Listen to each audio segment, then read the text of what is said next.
だけど今はもう流れてたらアジアパンパンパンパンパンパン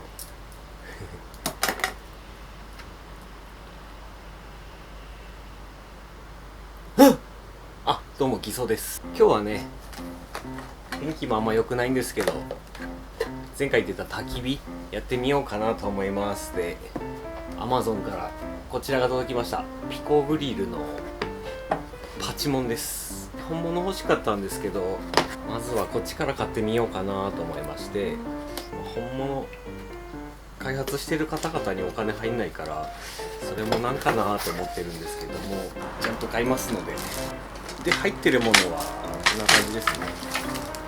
説明書、スピット2個とフレームと本体の台になるところですね。薄いこんな感じで、これがまず本体。ちょっと開ける順番間違ったな。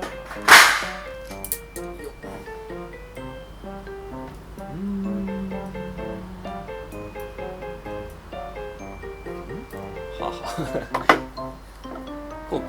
で開いて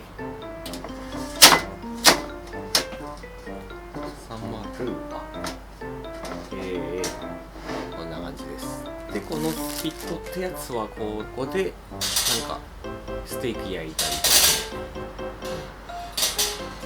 か、5000円ぐらいだったっけな。しまうときは炭とかどうにかしてで切りそう。これ取り扱うとき多分手袋した方がいいですね。で袋にポンと入れて、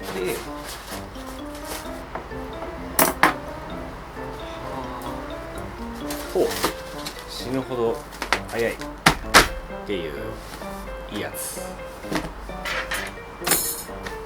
なんで、これを使って今日は焚き火していこうと思います。